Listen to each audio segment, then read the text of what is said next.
VA is like, it's just this. If you don't give them direction, they're just going to keep bumping into a wall. Correct. And then you're never going to grow. Correct. So then now you have to look at, okay, now am I training them wrong? Now I'm hiring wrong. Are my systems bad?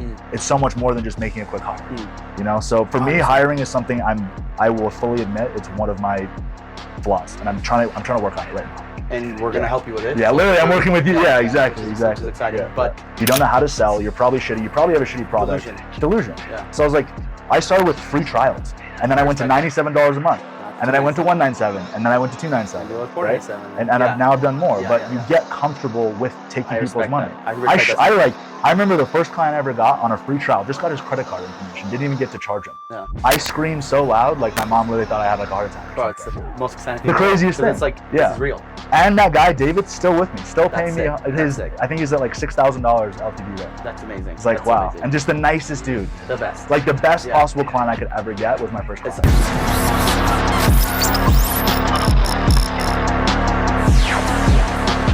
Welcome back to Make America Remote Again. I'm here with Mr. Kai Stone in Medellín, Colombia. Kai, how are we doing today? I'm good, man. Thank you for having me. I appreciate it. Thank you for coming on, bro. So, Kai, normally I interview people that have been in business for years, like decades, and some of them, done millions of dollars in sales and hundreds of thousands. But bro, you're pretty new in business. Very new.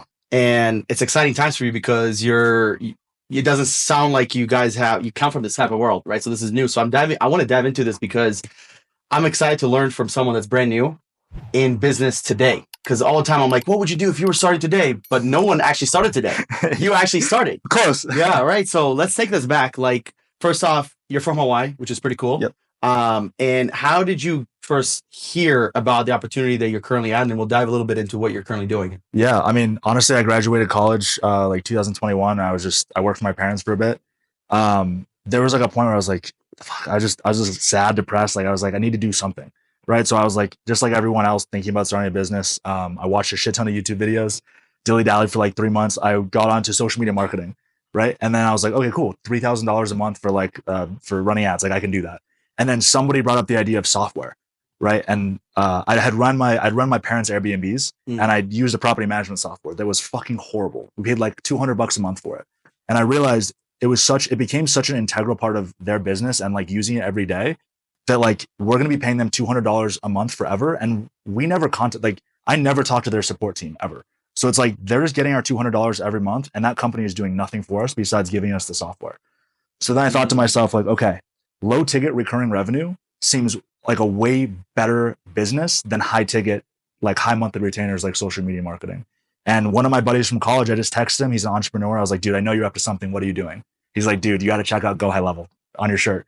And as soon as I looked at Go High Level, the instant connection was made in my brain where I was just like, this is just like my parents' Airbnb software. And I'm going to figure out, like, even though it's not Airbnb and it's not a property management software, I was like, I can tailor this to fix some kind of a problem for some kind of a company and make it sticky and charge like $200-300 a month for it and not have to worry about $3,000 monthly retainers. Clients yelling at me, clients getting pissed, et cetera, et cetera. So that's how I got onto it, man. Yeah. I saw it right away. And it was the experience from the property management software. There was a shit software and we still paid for it. I was like, what if I just made something good? And that's it. That's so interesting, bro, because so many people that come from my space, I've been in marketing agency since 2018, high ticket, 2,000, 5,000, 10,000. I mean, dude, I live with a gentleman that sells an $80,000 package, But around 2020, 2021, after I've been doing it for a few years, I was so on board for the low ticket. The difference is that you started low ticket. When you start high and you go to low, it kind of hurts your ego. Yeah. It sucks. Where you guys are at, like yourself and Mike, right? You guys are starting at a lower barrier where going up is not as crazy as going down because you feel like you're going backwards. So I absolutely love the idea. And I totally agree, man, because like you got into a software that already has social proof. Because dude, I was using High Level in 2020. In 2019, and it was fucking trash. It was awful. It was unusable. We were losing clients. Yeah. Now it's like you can't run a business without it. So you heard about High Level, and how did you choose the industry and the niche you're going for, and then what exactly do you guys provide for them? Yeah. So honestly, like choosing a niche is like the biggest. Like you could spend all day trying to choose a niche, years trying to choose a niche. Literally, one of my best friends at home is a contractor. He has his own kitchen and bathroom modeling business. So I was just like, well, this is the only business I have a natural advantage in because I have him. I can talk to him and kind of see how his business works. So that's really how I chose the niche. I mean, it's the same way I do everything, man. I don't think, I just take action always. and Mike always makes fun of me for that because like half my ideas like don't work out, but like I fail quick, I learn quick, I throw shit against the wall and stuff sticks. Yeah. But exactly what we provide, it's just basically marketing systems to contractors. Contractors, you know, no offense, contractors, but they really don't have anything set up. Like their websites are shit. They have no text marketing. They have no way to get reviews. They just know how to get the job done. They know how to get the job done. But it's like a simple thing of like, hey, Mr. Contractor, are you building a list of customers that you can send out like a Christmas special to? 95% of them, no. If you just do that one thing and you build up a list, you could just have money with a click of a button. And that's what we provided them. It's huge. And it's also, what are you charging? $300 a month? $300 a month, yeah. $297 a month. $297, which is really nothing, right? Even for them, like, you know, they're not making millions of, some of them, of course, are millionaires, right? But like majority are not. So even $300 a month is not like crazy amount. Like if they lose $300, it's like it's willing to risk it. And I believe you're month to month, right? No so contracts. No contracts. So they can sign up. It sucks. They don't like the service. You're out. Talk to me about how you're getting customers, because what's interesting is when you usually start a business, a lot of times, especially in the agency world, you're usually cold calling, you're doing a lot of organic stuff. You guys are doing this the complete opposite. You're going low ticket and acquire clients. And running paid ads. Running paid ads from the start. Yeah. Which is awesome. No, not from the start. I did cold call my way to from $0 to $3,000 a month. Okay, gotcha. Which was one of the worst experiences of my life. I'm sure it was the worst. Absolutely brutal. Yeah. Anyone that can do that, props out. I mean, like that was. I had friends who were like, dude, like you're borderline harassing these people. I'm like, man, I have to. And at that point, I was charging $97 a month.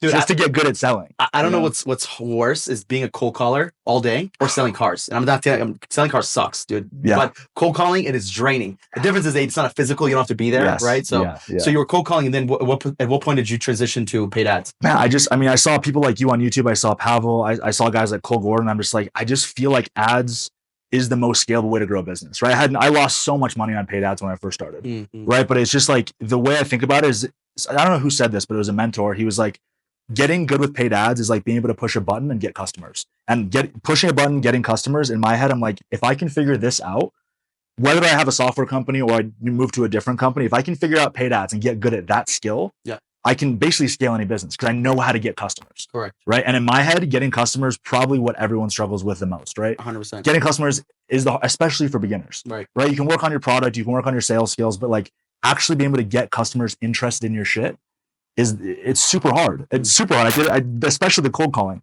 I mean, that's far left of how hard it is. But yeah. So as you started growing, tell me the first hire you ever made. Oh my God, dude. Oh, hiring, man. I don't want to say I'm bad at it because that's a limiting belief. I'm lazy when it comes to hiring. Skill. It's a skill. For sure. It's a skill. First 20 people I hired were the first 20 people to message me off a public Facebook group. And I know you a Facebook group, and then I need a VA, please. Who knows? Go high level, right? Because I'd never know what you don't know. No idea. Yeah. Never watched a video on hiring. I was just like, oh, a VA is a VA. They're all the same. Their level of talent's all the same. A VA, they should just know this stuff, right? Yep. I went through probably 20, 30 VAs, dude. It was just a shit show every single time until I finally found one good one, and she's literally still with me. Shout out Astra, I fucking love you. Nice. Yeah. And what made her different? She just, her English was amazing. And she could just like follow instructions, right? And I realized with VAs, like I was expecting them to be like a, I don't even know, like business partner. Yeah, exactly, exactly, a business partner. Yeah. And that was I was like, I hire someone, they're gonna know everything, they're gonna be just like me. Yeah. A VA is like, it's just this. If you don't give them direction, they're just gonna keep bumping into a wall. Correct. And you're never gonna grow. Correct. So then now you have to look at, okay, now am I training them wrong? Now I'm hiring wrong. Are my systems bad? It's so much more than just making a quick hire. So for me, hiring is something I will fully admit it's one of my flaws, and I'm trying to work on it right now. And we're gonna help you with it. Yeah, literally, I'm working with you. Yeah, exactly. Which is exciting. Yeah, but and one of the biggest things that you keep referencing VA, right? Which is fine at your level, and you probably surpass this level. But in the beginning, you do need a VA. But now you get to a point where you're doing 30, 40K a month. Yep. You don't need VAs, and you don't just need VAs. Now you need A players. Yes. You need people that you can give them direction, but they need to then see the direction and like take it way farther than you gave them. And then they need to come up with ideas and ways to basically delegate. That's where delegation comes, right? And that's the difference between a VA and an A player. And you can have A player VAs, right? For sure. But a VA is always limited. A VA is always going to need instruction. A VA is only going to, hey, here's the job, it's done. And they're not going to hit you up. Hey, Kai, what do I do here? How do I help you more? Yeah. Right. And that's the next thing that you need, which is exciting. So you hired Ashton. Yeah. And then what did she do for you? Astrid, she basically just does all the accounts. So we get a client one-to-one on the front end. So that meaning we spend $300, we get a $300 client, one-to-one paid ads. She sets up their whole website. She sets up all their automations. The only thing left for me to do is just basically onboard them. And then, you know this, but I've been through like 5 customer success managers. Yeah. The customer success manager's job is then to actually onboard the client, show them the software, show them their website. And at that point, for me, then I'm just doing sales. And then the next step after that is, okay, how do I replace myself? And how do I get a killer salesperson? But like you mentioned earlier, dude, I didn't understand that hiring was a skill. I literally was just like, oh, I got it. Like, I'm just going to hire, like, they'll figure it out. Just completely wrong. Yeah. 100%. Wrong. Yeah. And what's funny is I learned that it was a skill, probably my second year in business. Cause I got really lucky the first few times and you're like, oh, I'm just good at this. You're like, no, well, I guess I'm not good at this. Cause I clearly have hired the wrong people and people that are not going to do X, Y, Z.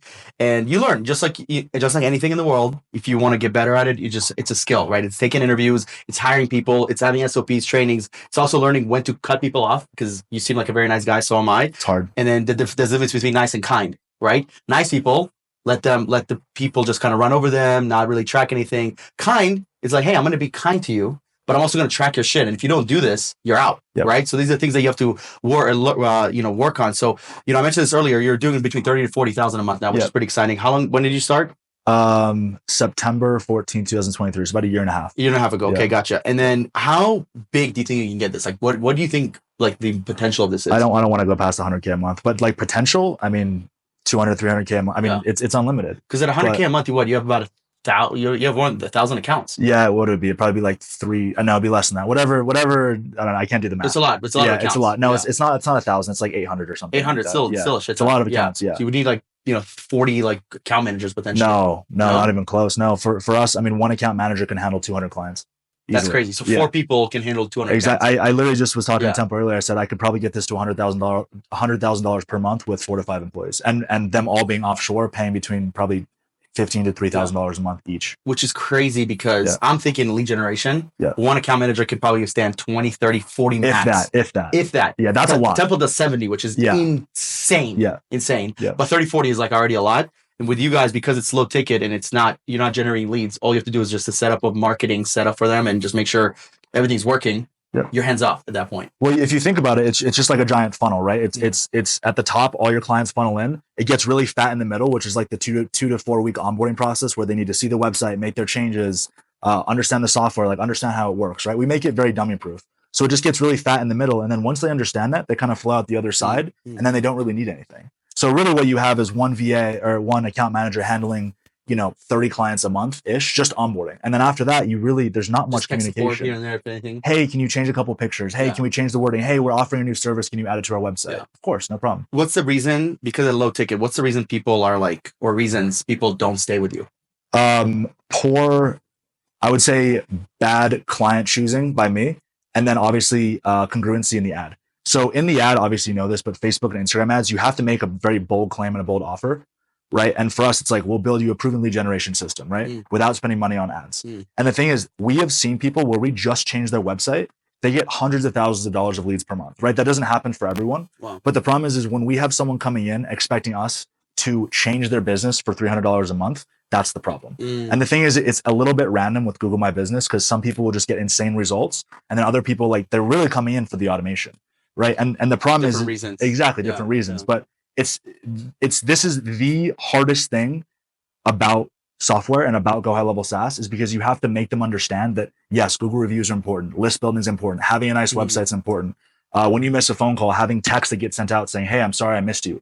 Those things, a byproduct of having those systems in place is more business. But it's not direct lead generation. Gotcha. Direct lead generation is, hey, I'm going to run your ads. I'm going to put your company in front of interested buyers. And I'm literally going to get you clients. Exactly. Yeah. So what we do is indirectly getting clients. Got it. And the inability to explain that on my part and the inability to put that in the advertising is what leads to bad clients. And a lot of times it's hard to track the ROI that they're getting from this. Precisely. Right? Like sometimes they can't. Like, okay, clearly I send out reactivation for Christmas, right? And then you're like, okay, I got 3 people saying yes, and then boom. But how many times is it not a Christmas and you're just doing reactivations? And that's the thing that it's hard. So that's my next question. So you're doing calls one-on-one right now. Yeah. And sorry, just to answer that one question, because this is what I always tell my contractors when I'm closing them on like a live call. Sure. I'm like, listen, if I get you 50 Google reviews and then Becky comes along and decides that she wants to work with you and gives you a $20,000 ticket, I can't prove to you that Becky saw your Google reviews and we're like, oh my God, you have a bunch of 5-star reviews, you look trusted, you have a beautiful website, I'm going to decide to work with you. Like Becky doesn't even know that's why she chose to buy from you. So you need to understand that the result of what we set up for you is more business. So it's like, I try to explain in that way where it's like 100 Google reviews, the outcome is more business. But there's no way for me to track, hey, Becky came and bought from you because you have 100 extra Google reviews. I can't prove that. And it's not just Becky, but then it's like, what about the next month and it's the next 10,000 people that see their company. Correct. Right? Totally. Exactly. Because reviews are forever, especially Google reviews. Especially Google reviews. You know, we're hard on, we go hard on Trustpilot and, you know, Glassdoor and all that stuff. So that's cool, man. So you're doing one-on-one sales calls. Yep. Have you ever thought about doing like a webinar in front of like 40, 50 people? Is that something that's possible? It's one of those things where I've heard, like, Pavel back in the day was like, hey man, you should run ads. I have people being like, oh, you should sell SEO services. Hey man, you should do social media marketing. I have all these things coming at me, and I believe that they can all work. I bet you webinars can work. Yeah. I'm so locked in on I'm going to get paid ads to work. This is my acquisition channel where it's like, if I have time, I would love to do that. Maybe I'll take a training on it, but there's so much shiny object syndrome. And it's like, I could have changed my model 1,000 times to ads, SEO. I've stayed locked in on this for 2 years. And everyone told me I was stupid when I first started. And everyone said, sell high ticket, you're never going to be able to scale this company. Everyone I talked to. And I mean, honestly, if I spoke with you 2 years ago, I'd probably have been like, sell this as a back end. Like sell up front, and I probably could. 3K. And then, I mean, look, dude. But you mentioned earlier about me being new to business. Yes. Right? So it's like when you're new to, if someone like you came along and started what I started, you have that back end knowledge of like, I know this works, works. Because you have, like as Hermosi says, more ways to win because you have more experience. Right. As a beginner, I told everyone this. I'm like, what makes you think as a beginner who's never taken money from anyone online that you have the right to sit and demand a $3,000 ticket price? You don't know how to sell. You're probably shitty. You probably have a shitty product. Delusion. Yeah. So I was like, I started with free trials. And then I went to $97 a month. And then I went to $197. And then I went to $297. And $497. And now I've done more. But you get comfortable with taking people's money. I remember the first client I ever got on a free trial, just got his credit card information, didn't even get to charge him. Yeah. I screamed so loud, like my mom literally thought I had like a heart attack or something. It's the most exciting thing. The craziest thing. It's like, this is real. And that guy, David's still with me, still paying me his, I think he's at like $6,000 LTV right now. That's amazing. It's like, wow. Amazing. And just the nicest dude. The best. Like the best possible client I could ever get was my first client. It's reminding me of Eric Fosnot, who was my first client. We've hired 20 people for him and sent us so much business. Just the best client you could get. 100%. Like literally, like it gives you inspiration because I feel so bad for people like their first clients. Just shit, which happens all the time. All the time. Most of the time. I mean, think about how many shitty clients you have. Oh my God. I've had a lot of shitty clients. And imagine they were your first clients. Yeah, you just demotivate you. Yeah, and that's at the beginning, man. Like it's so hard to have that thick skin and just be like, and that's why again back to the low ticket thing.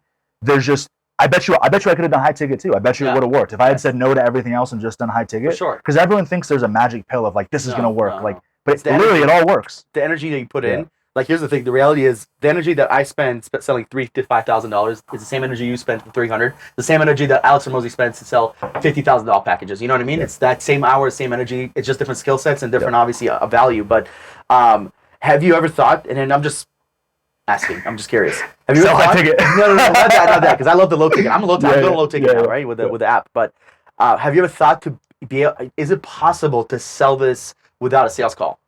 Is that something that's possible, like online and like? Definitely possible. Yeah, I've never tested it. Like I'm wondering if like at some point, because right now you have a salesperson. Like for you to get a salesperson, realistically, you'll need a base. Yeah. And you won't need an A player closer. You don't need Temple. You know what I mean? Yeah. You probably need someone that's B player, C player, maybe that potential. And you, like I'm mentioning to you, you probably can hire someone from us as like Latino, wherever. Yeah.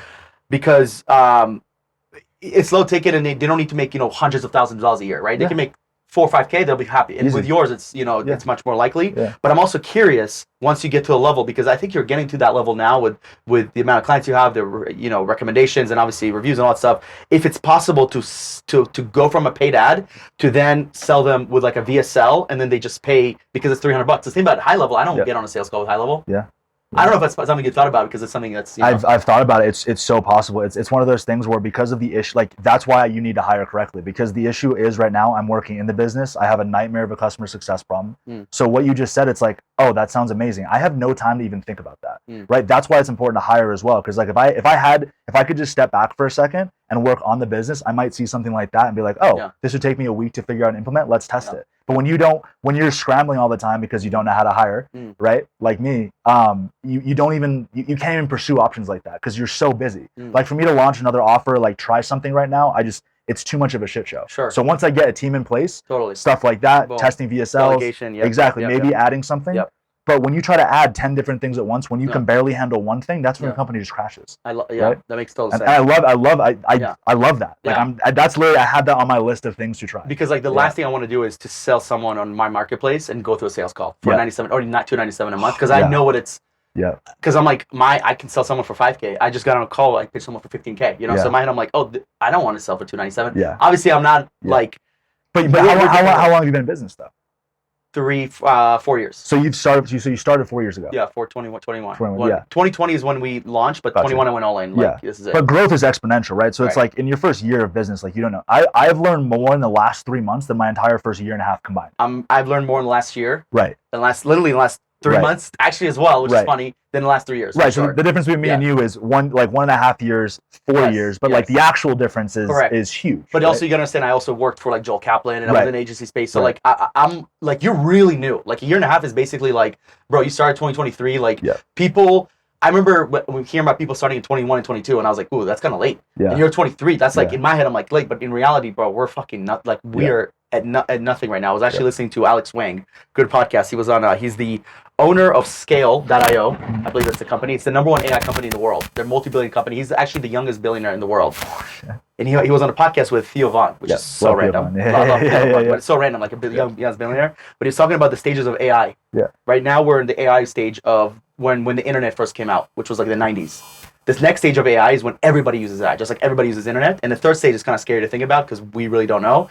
But like the point he was making is like in the next 1 or 2 years, the entire world is going to use AI on a regular basis. Yeah. Like let that sink in. Like right now, like your mom, my mom, they don't know Grok. Yeah. DeepSeek. They don't even know what ChatGPT is. They have no idea. Forget about like these other ones. They don't know what ChatGPT is. Yeah. But there's going to be a time, whatever it is. So it's interesting. So where you started, you know, I want to go back to, you're like, I am not good at hiring. Tell me like your past job experiences. Like what did you do before you mentioned college? Like what did you do before you got into this? I got really good at drinking and doing drugs. that was my biggest skill set. Honestly, no lie, that was my biggest skill set before I got into business. Was chugging a beer. There is a skill set to it. It's not a good skill set. It's not. Slowly, but it's not. But that's all I had, man. I mean, I worked for my parents with the Airbnbs. I had a job at a gym. Like I literally had no skills. I mean, I was a semi-professional video game player at one point. So I was, but it's not really a job. It's not. Yeah. So I had no experience, right? And starting like a software company. If you asked any of my friends from college, dude, like if anyone from college was like, "Oh, Kai's starting a software company," they would literally like laugh. That's how I feel about my friends from college. Yeah. It's funny because I mean, maybe I wasn't as much of a partier, but definitely we're like, this guy's not a SaaS. Because when they think of software, they think developers. They think like software. Yeah. They're not thinking of Kai Stone. They think of people way smarter than me. Yeah. But you don't need to be smart to be successful in business. At all. You actually need to be a little bit dumb. Right. Honestly, 100%. Because you have to take action. Correct. Because the smartest people overthink. Exactly. They don't take action. They're risk avert. They're like, ooh, this is risky. I don't want to do it. Where me and you are like, fuck it. I'm gonna do it. I'll figure it out. Literally. And you've also like you take someone like you or me, and then you take someone who's very, very intelligent and very risk averse, and like I need to know exactly what's going on. Yes. It's like I've already tried 10 different things and failed 10 times before you've even tried once. Right. And that's a fact. And I do that with everything. Right. Pavel told me to start posting on YouTube. I literally just started posting. I have like 13, 14 videos in like 2 or 3 weeks. Nice. Right. I just started, and they're probably pretty bad. Yeah. I'm gonna look, but even if I spent 6 months to make my first video, 2 years later I would still look back and be like, wow, that video was horrible. Either way, it's going to be bad. No matter what. Just start. I love it. So you mentioned you learned more in the last 3 months. What have been some of the biggest lessons you've learned over the last 3 months? Understanding how important hiring is for sure. Understanding what it's like to find someone who's doing something like the exact same as you. So I know you know Mike. Like having a partner who's literally doing the same exact thing as you move twice as fast. Right? Especially a partner like Mike where it's like he's so good with the tech stuff and I'm very much like visionary and like, hey, let's just try shit. So to be able to like say something and have all these ideas and have someone that can go build it is like fucking amazing because it benefits me and it benefits him, right? So finding an accountability partner, meeting people like you, Pavel, Temple, just seeing the way you guys move is like crazy to me, right? Because obviously you guys are at way higher levels than us, but just seeing that you guys are like, I don't want to say normal people, but you guys are people who I look at and I'm just like, these guys are just like me. They're farther ahead. They never stopped working and they've just been consistent. But back in the day when I started, you guys looked like mythical creatures to me. Like I would see stuff like you have online and like how Pavel, and I'm like, these guys are fake. They're scammers. They're not real. Like there's no way these guys, you know, and now I'm like, it's almost like figuring out someone's mortal and you can be, what is it? Mortal or immortal? Yeah. Immortal? Yeah. Whatever it is. But and then guess what? You're going to be that guy now. It's to some people. Some people, exactly. You already are. You're going to be more and more of that. And this is why it's so important to, in my opinion, to move away from your hometown. Yeah. For like a long time, right? Yeah. Obviously, you know, there's certain things that you have to sometimes go back to, but like, because when you are separated from where your roots are, it's really, really easy. It's really hard to get it's really hard to get comfortable because you can't just go home to mom's cooking. You can't just call your dad and he can help you build something. Like, you have to figure shit out. Yeah. And that's why, you know, I'm such an advocate to moving the fuck out of your house. Yeah. And also, I love the partnership thing you said. It's 100%. Like, I would not be here without my business partner, and you need someone that's better than you in certain things, and you're better than them at certain things, and together you guys align and have, you know, shared the same missions, visions, and core values. And nothing's great. Like the last thing you said, hiring, nothing's great built alone. Like, you need people that are as good, and I'll take it even further, better than you. When you find people that are like, you put them in one seat, and they're like, you're like, holy shit, this guy's better than me. Yeah. You're like, I'm gonna win. I'm gonna win. Like, there's no way. And then you become so inspired. And I can't wait for you to feel this, because I feel that with my team. Because we've had tough months, we've had amazing months, and there's the times where I feel down and I'm like, man, I'm not doing what we're supposed to do. And my team's like, dude, we got this. Like, trust us. I'm like, how can I can't let you guys down, right? Yeah. And that is what I want to have. Part of my mission is to help people find those type of people, because I'm not trying to staff millions of people. I'm trying to staff 10,000 really high level players with thousands of companies. And that's already a fucking crazy number. You know what I mean? It's wild. Yeah. It's crazy. Yeah. But the reality is, until you get the right people in your business, you're always going to be working in the business. You're always going to be capped, and you're always going to be, there's always going to be like this ceiling over you. Yep. Until you're able to remove yourself from sales calls and CSM and all that stuff. And dude, it's exciting because, dude, you're literally a year and a half in, and you're further ahead than, I'm not even kidding, 90% of people I know. 90% of people in the last, like, that started around even before you. So it's really crazy to see. But at the same time, ain't shit. I have a friend upstairs. You're about to meet him. Yeah. I mean, he'll share this with you, but he took home like $3 million last year. It's crazy. Yeah. Yeah, it's wild. Pretty nice. It's wild. Right? His business is doing like 800K to $1 million a month. And that's cool to see that, because then I'm like, what? Like, you know, a couple months ago, I'm like, yeah, I'm doing like 30K a month. Like, I kind of got this. And then I look at this and I'm like, dude, I don't got this. He's not 30K days. Yeah, I'm like, fuck. Like, it's love. And then he's like upset because he's like gonna take home like a little less this month. Yeah, which is like 250. Yeah, yeah, which is, I mean, I guess, you know what I'm saying? Like, these are things. I guess that was my next question to you is because I have some people reach out online, because I just started YouTube, and they're like, man, like, you really seem like you know what you're doing. Like, it's crazy. Like, congratulations on all your success. Literally every day, I feel like I'm fucking failing. Every single day. Like 99% of the time. Sure. There's that 1% where I'm like, I got this, right? Yeah. Very, very fleeting feeling. Yeah. So it's like, I kind of realize now, I don't think you ever fully know what you're doing. Even at your level, Pavel's level, your friend's level, like, there's still just like, I don't want to say it's always a shit show, but like, if you're not pushing the limits, like, you're kind of just, I don't know. Yeah. Like it. There's always things that are breaking. It does make sense, but I will tell you, it does get better with the right people, because you haven't had a team. The thing is, and I'll tell you this right now, until you have a leadership team where you have a head of CSMs, head of sales, head of this, head of that, and you come together, until you're at that level, you're always going to feel like this, because you're so into business. Everything. Where I don't know what the fuck, dude, you're right now going through the process. I have no idea the people presented besides the one person. Yeah. I have no, I know, like, we presenting you people, you get on neighbors. But I see it from a very bird's eye view. Of course, there's issues, whatever, I go in. If you were to start back in September of 23, what would you have done differently? Honestly, man, what would I have done differently? I probably would have tried to find talent quicker, honestly, because it took me, like, I didn't even try to hire someone for like 3 or 4 months. I was doing like a lot of shit myself. Okay. And just because I just didn't know. I just didn't know. So I would, again, just probably say people. And everyone says that. I hate when it's just like people are the key. It's like, I've heard that so many times. I'm like, I don't know how to get good people. Right. We're gonna show you. Which is why your company exists. Yeah. Yes. The next thing is, because you've been in business for a year and a half, what's the biggest investment you've made to date? We bought a course from Ravi Abadallah. We went with his program. Abadallah. Yeah. I think it was 16K. Whoa. Yeah. Nice. Yeah. Nice. A lot. Yeah. That's a it was investment. substantial. Yeah. I mean, this is still the way I look at money, is just like, I will spend any amount of money to get faster and make more money. Yeah. It's just a tool. I love it. All right. And then let's finish this up with, you talked about hiring and, this. So not hiring related, what was the biggest failure and the biggest lesson you learned in the last year and a half in your business?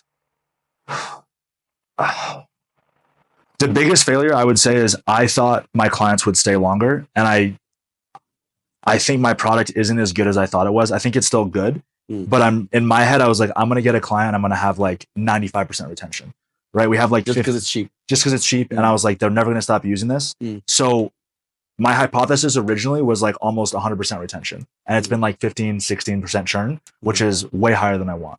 So that's been like my biggest like failure or letdown. I was like, fuck, I thought this would be better. It's still great and it's still good, still high profit margins. But that's something that was very disappointing to me. I thought, and I still think I need to work on the product because like I said earlier, like you're taking action. I'm just running sales calls. I just want to scale. I have a very hard time sitting back and being like, let's look at the product. Let's look at the onboarding process, right? Because you get so like, you just see red and you're like, I just want to scale, right? I'm making money. I have ads that are working. Let's just pump as much money into this as you can. Yeah. And I'm really bad at realizing when things are broken and taking a step back and then going in to fix them. Have you read $100 million leads or offers? Yes. Both? Yeah, I've read both. Yeah. Okay. Because the one gives you like a whole perspective on, offers. But dude, it's cool because what I'd love to do is in a year from now, like come back to Colombia. We'll have a second round. You'll be doing it like maybe 60, 70K a month. I'll be 100K a month. 100K. Let's fucking go. Even better. Yeah. And we'll continue growing from there. And you're going to continue inspiring people because I know some of the things you're working on. And dude, you're part of the squad.